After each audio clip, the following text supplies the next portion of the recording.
ಎಲ್ಲರಿಗೆ ನಮಸ್ಕಾರ. ಕನ್ನಡ ಲೈಫ್ ಸ್ಟೋರಿನಿಂದ ಪ್ರತಿಯೊಬ್ಬರಿಗೆ ತುಂಬ ಧನ್ಯವಾದಗಳು. ಸೆಕ್ಸ್ ಮಾಡಬೇಕು ಅಂದರೆ ಮೂಡು ಬರ್ತಾ ಇಲ್ವಾ? ಹಾಗಾದರೆ ಇದನ್ನು ಟ್ರೈ ಮಾಡಿ. ಲೈಂಗಿಕ ಪರಾಕಾಷ್ಠೆಯನ್ನು ಪಡೆಯಬೇಕಾದ ಮೊದಲಿಗೆ ಸೆಕ್ಸ್ ಮಾಡುವ ಮೂಡಿರಬೇಕು. ಈ ಮೂಡನ್ನು ಪರಿಶೀಲಿಸಲು ಇಲ್ಲಿ ಕೆಲವೊಂದು ಟಿಪ್ಸ್ ನೀಡಲಾಗಿದೆ. ಕೆಲವು ಪುರುಷರಿಗೆ ಹೆಚ್ಚು ಉದ್ರೇಕಕ್ಕೆ ಒಳಗಾಗಿರುವುದಿಲ್ಲ, ಆದರೂ ಅವರು ಲೈಂಗಿಕ ಪರಾಕಾಷ್ಠೆಯನ್ನು ಹೊಂದಬೇಕೆಂದು ಬಯಸುತ್ತಾರೆ. ಅಂತಹ ಸಂದರ್ಭದಲ್ಲಿ ಅವರಿಗೆ ಸೆಕ್ಸ್ ಮಾಡಲು ಮಾಡಬೇಕಾದರೆ ಹೆಚ್ಚು ಉದ್ರೇಕಗೊಳ್ಳಬೇಕಾಗುತ್ತದೆ.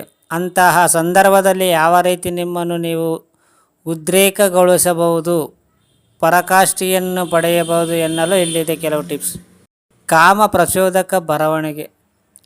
ಅಂತರ್ಜಾಲದಲ್ಲಿ ಸಾಕಷ್ಟು ಕಾಮ ಪ್ರಚೋದಕ ಪಾಠ್ಯಗಳು ಮತ್ತು ಸಂಭಾಷಣೆಗಳು ಲಭ್ಯವಿವೆ. ಕಾಮ ಪ್ರಚೋದಕ ಪಾಠ್ಯಗಳು ನಿಮ್ಮ ಮನಸ್ಸು ಮತ್ತು ದೇಹವನ್ನು ಲೈಂಗಿಕವಾಗಿ ಉತ್ತೇಜಿಸಲು ಉತ್ತಮ ಮಾರ್ಗವಾಗಿದೆ. ಇವು ನಿಮ್ಮನ್ನು ಆದಷ್ಟು ಬೇಗನೆ ಮೂಡಿಗೆ ಬರುವಂತೆ ಪ್ರಚೋದಿಸುತ್ತದೆ. ಕಾಮ ಪ್ರಚೋದಕ ಚಿತ್ರ ಅಂದರೆ ನೀವು ನಿಮ್ಮ ಸಂಗಾತಿ ಜೊತೆಗಾಗಿ ಕಾಮ ಪ್ರಚೋದಕ ಚಿತ್ರಗಳನ್ನು ನೋಡಿ ಇವು ನಿಮ್ಮ ದೇಹ ಹಾಗೂ ಮನಸ್ಸನ್ನು ಬಿಸಿಯಾಗಿಸುತ್ತದೆ, ನಿಮಗೆ ಮೂಡು ಬರಿಸುತ್ತದೆ. ಅಂತರ್ಜಾಲದಲ್ಲಿ ಸಾಕಷ್ಟು ಕಾಮ ಪ್ರಚೋದಕ ಚಿತ್ರಗಳು ಲಭ್ಯವಿದೆ. ಸಂಗಾತಿಯೊಂದಿಗೆ ಸ್ನಾನ. ನಿಮ್ಮ ಸಂಗಾತಿಯೊಂದಿಗೆ ಸ್ನಾನ ಮಾಡುವುದು ಸಾಧ್ಯವಾದಷ್ಟು ಬೇಗ ಮೂಡನ್ನು ಪಡೆಯಲು ಉತ್ತಮ ಮಾರ್ಗವಾಗಿದೆ. ನೀವು ಬತ್ತಲೆಯಾಗಿ ಮತ್ತು ನಿಮ್ಮ ಸಂಗಾತಿಯೊಂದಿಗೆ ಶವರ್ನಲ್ಲಿ ನಿಂತಾಗ ನೀವು ನಿಧಾನವಾಗಿ ಉದ್ರೇಕಗೊಳ್ಳುತ್ತೀರಿ ಮತ್ತು ಲೈಂಗಿಕ ಕ್ರಿಯೆಗಳು ಸಿದ್ಧರಾಗುತ್ತೀರಿ. ರೋಲ್ಸ್ ಪ್ಲೇಯಿಂಗ್ ಪ್ರಯತ್ನಿಸಿ. ಪಾತ್ರಾಭಿನಯವು ನಿಮ್ಮ ನೈಜತೆಯಿಂದ ತಪ್ಪಿಕೊಳ್ಳಲು ಮತ್ತು ಆನಂದವನ್ನು ಹೊಂದಲು ಸಹಾಯ ಮಾಡುತ್ತದೆ. ನಿಮ್ಮ ಸಂಗಾತಿಗೆ ಸನ್ನಿವೇಶವನ್ನು ಕಲ್ಪಿಸಲು ಹೇಳಿ, ಅದರಂತೆಯೇ ನಡೆದುಕೊಳ್ಳಲು ಹೇಳಿ. ಈ ಮೂಲಕ ನೀವು ನಿಮ್ಮದೇ ಆದ ರೊಮ್ಯಾಂಟಿಕ್ ಲೋಕದಲ್ಲಿರುತ್ತೀರ. ಈ ಸಂದರ್ಭದಲ್ಲಿ ನೀವಿಬ್ಬರು ಸಂತೋಷದ ಬಗ್ಗೆ ಮಾತ್ರ ಗಮನಿಸುತ್ತೀರಿ.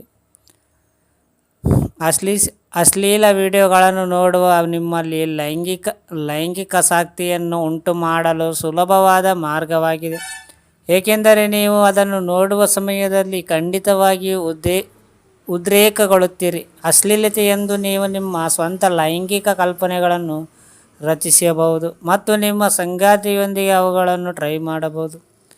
ನಿಮ್ಮ ಇಂದ್ರಿಯವನ್ನು ಉತ್ತೇಜಿಸಿ.